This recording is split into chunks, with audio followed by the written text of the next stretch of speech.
आलू यानी पोटैटो जो सदाबहार है, जिससे कई व्यंजन स्नैक्स बनाए जाते हैं जिनका स्वाद इतना अलग हटकर होता है जो कि मन को लुभाने वाला होता है। कभी भी भुलाई नहीं भूलता, जितना भी खाने के लिए मिले कम ही है, मन कभी भी नहीं भरता। जैसे आलू की टिक्की, कटलेट, पेटीज़ सभी एक जैसे ही होते हैं, केवल बनाने का तरीका थोड़ा सा अलग होता है। किसी को यूं ही बिना ब्रेड क्रम्स लगाए, बिना कॉर्नफ्लोर में डीप किए हुए फ्राई करना, किसी को स्टफ्ड करके कटलेट बनाकर सेलो फ्राई करना, तो किसी को रगड़ा के साथ पेटीज बनाकर सर्व करना। नाम तो अलग अलग है लेकिन स्वाद तो एक जैसा है। कुछ ज़बान में ज़्यादा स्वाद देते हैं तो कुछ थोड़े से कम देते हैं, लेकिन स्वाद ऐसा जो कभी ना भुलाया जाए। नमस्कार, मैं परछाई आज आपके साथ आलू की रेसिपी शेयर कर रही हूँ। यूँ तो आलू के काफ़ी स्नैक्स व्यंजन बनाए जाते हैं जो बहुत ही मज़ेदार होते हैं। उनमें से एक है कटलेट। आज स्टफ्ड कटलेट बनाएंगे। इसमें चना दाल को आलू के पेस्ट में भरकर कटलेट बनाया है जो कि खाने में बड़े ही लाजवाब लग रहे हैं। साथ इनके हरे धनिए की तीखी तीखी चटनी और इमली की खट्टी सी चटनी, जिसके कारण कटलेट का स्वाद कई गुना बढ़ जाता है, जिससे कि खाने वालों की तो मज़ा ही मज़ा हो जाती है। बाज़ार जाकर खाने की ज़रूरत ही नहीं पड़ती। इस तरह के कटलेट सभी को बेहद पसंद आते हैं। पसंद आए तो खूब सारा लाइक करना, सभी के साथ शेयर करना। मेरे चैनल में अगर नए हो तो प्यारे से कमेंट के साथ सब्सक्राइब भी कर देना। तो चलिए, तो कटलेट बनाने के लिए यहाँ पर मैंने 2 टेबलस्पून के करीब चना दाल ली है, जिसे कि मैंने 2 से ढाई घंटा भिगो लिया था। तो ये दाल बहुत अच्छी तरह से भीग चुकी है। अब इसका पानी जो है हम फेंक देंगे। इस पानी की हमें ज़रूरत नहीं है।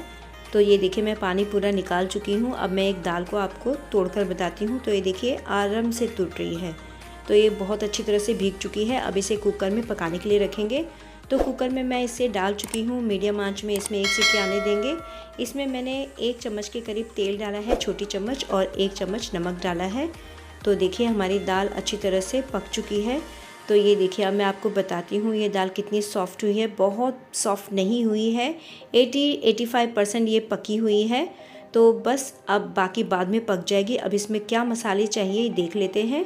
तो 1/4 चम्मच के करीब मैंने हल्दी पाउडर लिया है, आधा चम्मच धनिया पाउडर, आधा चम्मच लाल मिर्च पाउडर, 1/4 चम्मच गरम मसाला, आधी चम्मच के करीब काली मिर्च पाउडर, और थोड़ा सा नमक स्वाद अनुसार, वो भी मैंने आधा चम्मच के करीब ही लिया है। इन मसालों को चना दाल में यूज़ करेंगे। तो एक फ्राई पैन ले लिया है, मैंने गैस पर चढ़ा लिया है और इसमें डाल लिया है 1 चम्मच देसी घी, यानी कि गाय का शुद्ध घी।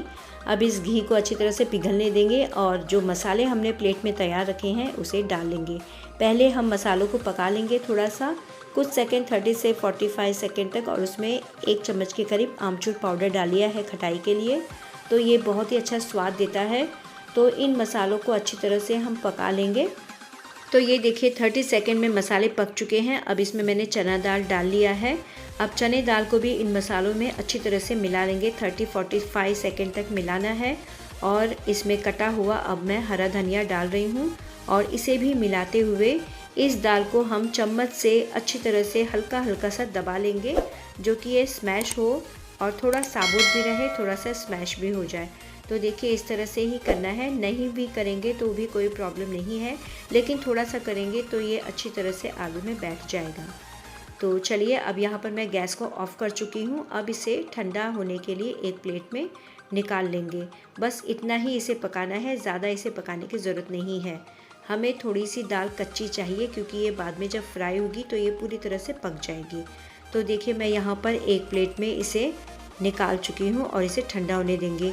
इसी बीच में अब थोड़ा सा मैंने 3-4 लहसुन की कलियाँ, आधा इंच टुकड़ा अदरक का और 5 से 6 हरी मिर्च जो कि तीखी हैं, तो उसे मैंने कूट कर ले लिया है। और यहाँ पर मैंने कुछ आलू उबाल कर रख लिए हैं। ये मीडियम साइज़ के आलू हैं, तो इन्हें मैंने उबाल कर रखा है और पूरी तरह से इन्हें ठंडा होने देंगे। तो देखिए, आप देख सकते हैं इनके छिलके हल्के से लग रहे होंगे आपको अलग से, क्योंकि जब ठंडे हो जाते हैं तो छिलके इनके हल्के हल्के पूरे थोड़े कड़क कड़क से लगते हैं। तो अब मैं सभी आलू के छिलकों को निकाल चुकी हूँ और यहाँ पे मैंने मीडियम साइज़ के छेद वाला एक कद्दूकस लिया है। ज़्यादा मोटा नहीं है और न ही ज़्यादा पतला। तो इससे मैं आलू को मक्खन जैसा कद्दूकस करके ले रही हूँ, क्योंकि आलू इसी तरह का होना बहुत ज़रूरी है। इसे स्मैशर से स्मैश नहीं करना है, गुठलियाँ बिल्कुल नहीं चाहिए। अब ये पूरे आलू कद्दूकस हो चुके हैं। अब इसमें मैंने डाल लिया है 2 चम्मच के करीब चावल का आटा। और 1 चम्मच इसमें डालेंगे चने का आटा यानी कि बेसन। इससे कटलेट बहुत अच्छे क्रिस्पी बनते हैं, तो इन्हें आप यूज़ कीजिएगा। आप कॉर्नफ्लोर भी यूज़ कर सकते हैं इसकी जगह पर, लेकिन मेरे पास ये दोनों चीज़ें हैं इसलिए मैं इन दोनों चीज़ों का यूज़ करूँगी। और जो पेस्ट हमने बनाया था अदरक लहसुन और मिर्ची का, तो उसे भी मैं डाल चुकी हूँ। और 1 चम्मच के करीब मैंने यहाँ पर मूंगफली का तेल डाल लिया है, थोड़ा सा अच्छा क्रिस्पीपन देगा। अब इसमें मैंने 1/4 चम्मच के करीब हल्दी पाउडर डाल लिया है और नमक स्वाद अनुसार डाला है 1.5 चम्मच के करीब। तो नमक आप अपने अनुसार भी यूज़ कर सकते हैं। और 1 चम्मच मैंने भुना हुआ जीरा डाल लिया है, नहीं भी भुना होगा तो कोई प्रॉब्लम नहीं है। और 1/4 चम्मच के करीब हींग डाला है, हींग पाउडर वाला है, तो उसे डाल लिया है। और थोड़ा सा मैंने कटा हुआ हरा धनिया डालते हुए इसे अब मिला रही हूँ चम्मच से। फ़िलहाल शुरुआत में चम्मच से मिला रही हूँ, बाद में हाथों से ही अपना काम करेंगे तो ज़्यादा अच्छा रहेगा। हाथों से बहुत अच्छी तरह से ये मिल जाते हैं सारी चीज़ें और अच्छी तरह से हम अपने हिसाब से चल सकते हैं। चम्मच से इतनी अच्छी तरह से नहीं मिल पाता है, तो चलिए चम्मच को अब रखते हैं साइड में और हाथों से अपना काम शुरू करते हैं। तो अब फटाफट से इस तरह से मिलाते हुए कटलेट की फटाफट तैयारी कर लेते हैं। तो ये देखिए सारी चीज़ें बहुत अच्छी तरह से मिल रही हैं। जो हमने चने का आटा और चावल का आटा डाला था तो वो मसालों के साथ बहुत अच्छी तरह से मिल चुका है। तो इस तरह से ही इसे थोड़ी देर और मिला लेंगे, क्योंकि कुछ चावल का आटा और बेसन का आटा जो है नीचे नीचे रह गया है। तो इसे अच्छी तरह से पलटते हुए भी हम हिलाते हिलाते थोड़ा सा दबाते हुए मिला लेंगे, जिससे कि सारी चीज़ें बहुत अच्छी तरह से मिल जाए। तो अब ये हो चुका है, तो चलिए अब इसको रखते हैं अब साइड में। और सबसे पहले मैंने थाली में यहाँ पर थोड़ा सा तेल लगा लिया है, जो कि जो कटलेट बनेंगे वो हम बनाते बनाते थाली में रखेंगे। और हाथों में भी लगा लिया है, जो कि ये जो पेस्ट है आलू का ये हाथों में चिपके ना। तो देखिए एक मैंने बड़ा सा नींबू के आकार का बड़ा गोला ले लिया है, पेड़ा ले लिया है। अब इसे अब चपटा करते हुए अब बीच में जो हमने स्टफिंग हमारी ठंडी हो चुकी है अच्छी तरह से, तो उसे मैंने इस तरह से भर लिया है। ये कटलेट इस तरह से बहुत अच्छे लगते हैं। जिस तरह से हम आलू का पराठा बनाते हैं ना स्टफ़ करते हुए, उसी तरह से इसे भी करना है। तो ये देखिए इसे चपटा कर लिया है मैंने। जिस तरह से आपको चाहिए मोटा पतला उस तरह से आप कर सकते हैं। फ़िलहाल कटलेट इतने ही साइज ऐसे ही होता है, थोड़ा सा मोटा। बाद में हम इसे पकाते पकाते थोड़ा सा चपटा कर लेते हैं। तो देखिए थाली में मैं दूसरा कटलेट भी बनाकर तैयार कर चुकी हूँ। इसी तरह से मैंने सभी को तैयार कर लिया है। बताया केवल मैंने 5 को ही है, लेकिन तैयार सारे के सारे कटलेट हो चुके हैं। तो ये देखिए अब हो गया तैयार। अब मैंने यहाँ पर मूंगफली का तेल लिया है कटलेट को फ्राई करने के लिए। तो फ्राई पैन में तेल को डाल लेंगे 2 से 3 चम्मच। अगर आपको तेल की मात्रा कम चाहिए तो आप 1 चम्मच का भी यूज़ कर सकते हैं।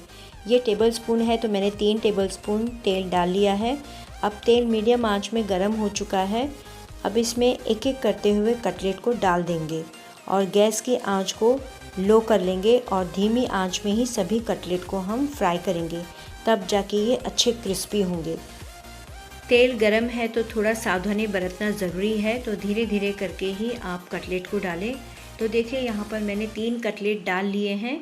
तो चौथा मैंने सोचा था लेकिन नहीं डाला, क्योंकि कटलेट को हमें थोड़ा थोड़ा सा दबा कर लेना है, तो जिससे कि उसे जगह फैलने के लिए चाहिए रहती है। तो देखिए एक साइड कटलेट हो चुका है। अब इसे हम 2 चम्मच की सहायता से पलटेंगे, क्योंकि इसमें तेल है तो इसे उछालना नहीं है बिल्कुल भी। तो धीरे धीरे करके ही इन्हें पलटना है। तो 2 चम्मच का सहारा ज़रूर लें। तो देखिए ये एक साइड हो चुके हैं। अब दूसरी साइड भी ये अच्छी तरह से यानी ब्राउन हो चुके हैं। अभी तो थोड़े कच्चे ही हैं। तो ये हो चुके हैं इस तरह से थोड़े से फ्राई। तो मैंने पलट लिया है। अब इसे पलटते पलटते हम थोड़ा थोड़ा दबाते हुए लेंगे। जब ये हल्के हल्के ब्राउन होंगे तभी दबाना है, तब जाके ये अच्छे से क्रिस्पी होते रहेंगे साथ साथ ही। तो देखिए अब ये मैं तीसरी बार पलट रही हूँ, तो ये इनका कलर आप देख सकते हैं ब्राउन हो चुका है, लेकिन एक तरफ से ही हुआ है। अब दूसरी तरफ भी हमें इसी तरह का कलर लेना है, सुनहरा कलर। तो देखिए फिर से मैं दबा रही हूँ जिससे कि ये चारों तरफ से क्रिस्पी हो जाए। तो फ्राई पैन में जितने आपके कटलेट आते हैं आप उतने ही डालें। तो ये देखिए पूरी तरह से कटलेट तैयार हो चुके हैं और एक बहुत अच्छा सा कलर जो कि सुनहरा कलर है बहुत अच्छी तरह से आ गया है। साथ में कटलेट भी क्रिस्पी हो चुके हैं। तो चलिए एक प्लेट में मैं टिश्यू पेपर रख चुकी हूँ और टिश्यू पेपर में इन कटलेट को रखेंगे। जो एक्स्ट्रा ऑयल होगा वो टिश्यू पेपर सोख लेगा। तो आप कॉटन का कपड़ा या बटर पेपर कुछ भी आप रख सकते हैं। ये सीधा साधा जो साधारण सा पेपर होता है वो भी रख सकते हैं। तो उसमें आप इस तरह से कटलेट को रखेंगे तो तेल अच्छी तरह से वो पेपर सोख लेता है और कटलेट अच्छी तरह से कम तेल वाले हो जाते हैं, जो कि खाने में भी बहुत मज़ेदार लगते हैं। तो देखिए ये 3 कटलेट हो गए हैं तैयार। अब मैं इसमें थोड़ा सा तेल और डालूँगी, क्योंकि अब 1 टेबलस्पून के करीब ही तेल रह गया है। और जो भी इसमें थोड़ा सा जो कटलेट के छोटे छोटे से टुकड़े हैं उन्हें हटाते रहेंगे। तो देखिए मैंने 1 टेबलस्पून और डाल लिया है। तो इतना तेल रहना ही है। जो नहीं खाते हैं उनकी बात नहीं कर रही हूँ, जो खाते हैं उनकी बात कर रही हूँ। और जो नहीं खाते हैं वो कम तेल में ही कटलेट को बनाए, तब भी स्वाद बहुत अच्छा आता है। अब मैं इसमें 4 कटलेट डाल रही हूँ। तो देखिए 4 आ गए हैं और इन्हें भी इसी तरह से हल्का हल्का दबाते दबाते हमें पलट के लेना है। तो ये देखिए जो 3 कटलेट मैंने बनाए हैं ना, तो उन्हें मैं हल्का सा चम्मच से आपको इस तरह से बता रही हूँ। तो ये अच्छे क्रिस्पी हो चुके हैं। इसी तरह के क्रिस्पी करना है सभी कटलेट्स को। तो ये देखिए अब इन्हें अच्छी तरह से फ्राई करते हुए अब कर लेना है, पलट लेना है। इसी तरह से धीरे धीरे पलटें, जिससे कि ये चारों तरफ से क्रिस्पी हो जाए। और जब दोनों तरफ से इस तरह का ब्राउन कलर आ जाए तब इन्हें हल्का हल्का दबाएं, तो ज़्यादा बेहतर रहेगा। तो अभी ना दबाएं, अभी दूसरी तरफ भी इन्हें थोड़ा सा ब्राउन कलर आने दीजिए। तो चलिए इनका इंतज़ार करते हैं ब्राउन कलर आने का और कटलेट के क्रिस्पी होने का। तो ये देखिए अब ये दूसरी तरफ भी अच्छी तरह से फ्राई हो चुके हैं। अब इन्हें हम हल्का हल्का सा दबा कर ले लेंगे और पलटते जाएंगे। इन्हें भी 3 से 4 बार पलटना है, जिससे कि ये अच्छा सा सुनहरा कलर आ जाए और अच्छे से क्रिस्पी हो जाए। तो बस इतना ही हमें फटाफट से कर लेना है। और जो भी बैच हैं, जितने भी बाकी हैं कटलेट, वो फटाफट से पूरा कर लेना है। तो ये देखिए ये भी तैयार हो चुका है, इन्हें भी निकाल लेते हैं और तीसरा बैच हम शुरू कर लेते हैं। तो ये अब हो चुके हैं, बस कुछ सेकंड रखना है और फिर निकाल लेना है। कटलेट को पलटते पलटते थोड़ा सा दबाते रहेंगे तो इससे क्रिस्पीपन अच्छा आता है। तो पतले पतले कटलेट अच्छे लगते हैं, उसमें क्रिस्पीपन अच्छा रहता है और खाने में भी बड़ा मज़ा ही आता है। तो चलिए ये बैच भी हो गया है। अब फटाफट से सभी बैच को तैयार कर लेते हैं और प्लेट में इन्हें सजा लेते हैं। तो सभी कटलेट तैयार हो चुके हैं, इन्हें मैंने प्लेट में सजा लिया है। तो आप देख सकते हैं इतने सारे कटलेट बने हैं उतने पेस्ट के। तो ये आपके घर में अगर 4 से 5 या 6 मेंबर भी होंगे तो उनके लिए काफ़ी है इतने कटलेट। ये कटलेट साइज़ में थोड़े से बड़े हैं, तो इतने व्यक्तियों के लिए काफ़ी हैं। तो चलिए चटनी तो मैं तैयार कर चुकी हूँ, खट्टी मीठी और तीखी चटनी। तो अब प्लेट में इन्हें फटाफट से सर्व कर लेते हैं चटनियों के साथ। तो देखिए प्लेट में मैंने इस तरह से इन्हें रख लिया है। इस तरह से भी कटलेट को खाया जा सकता है, लेकिन चटनी अगर इसमें डाली जाए तो इसका स्वाद बहुत ही बढ़ जाता है। तो ये है हरे धनिए और हरी मिर्च की तीखी सी चटनी। तो सबसे पहले हम इसमें कटलेट में इसे डालेंगे। तो ये देखिए थोड़ा सा डाल लिया है। और ये है खट्टी मीठी चटनी, तो इसे भी अब डाल लेंगे कटलेट में और थोड़ा सा साइड में भी रख लेंगे, क्योंकि कटलेट तो चारों तरफ से इसमें खट्टा मीठा और तीखी चटनी अगर जाए तो बहुत अच्छा लगता है। और थोड़ा सा मैंने इसमें नायलॉन सेव यानी कि बारीक सेव जो भेल में यूज़ करते हैं उसे यूज़ किया है, इससे भी स्वाद बहुत अच्छा लगता है कटलेट का। और थोड़ा सा मैंने हरा धनिया छिड़क लिया है। आप चाहें तो इसमें टमाटर प्याज भी डाल सकते हैं, लेकिन मैंने इसी तरह से इस कटलेट को बनाया है और सर्व भी किया है। सभी को बहुत पसंद आया, आपको भी बहुत अच्छा लगेगा। तो आइए फटाफट से और खाइए इन कटलेट को और बताइए कि आपको कितना अच्छा लगा है। तो ये देखिए कटलेट तो सजाकर तैयार कर चुकी हूँ मैं। अब इसे इस तरह से भी हम सजाकर किसी के सामने रख सकते हैं, सर्व कर सकते हैं। तो ये बहुत ही अच्छा लगता है। तो चलिए फिर कटलेट तो बन गए हैं, तो फटाफट से इन्हें सर्व किया जाए, दिया जाए खाने के लिए और ख़ुद भी खाया जाए। तो आप भी इस तरह से बनाइए और अपनी फैमिली, अपने बच्चों के साथ हरी चटनी और खट्टी मीठी चटनी के साथ इन कटलेट का मज़ा लीजिए। अगर आपको मेरी रेसिपी अच्छी लगी हो, बनाने का तरीका अच्छा और सही लगा हो, तो दिल से ढेर सारा लाइक कीजिए, सभी के साथ शेयर कीजिए, अपनों के साथ, अपने फ्रेंड्स, अपने रिश्तेदारों के साथ सब्सक्राइब कीजिए और बेल आइकन ज़रूर दबाइए, जिससे कि मेरी अगली वीडियो आपके पास जल्द से जल्द पहुंच जाए। अब मिलते हैं नेक्स्ट वीडियो में। इस वीडियो को पूरा देखने के लिए बहुत बहुत धन्यवाद। रेसिपी अच्छी लगने पर दिल से बिना कंजूसाई के कमेंट ज़रूर कीजिए।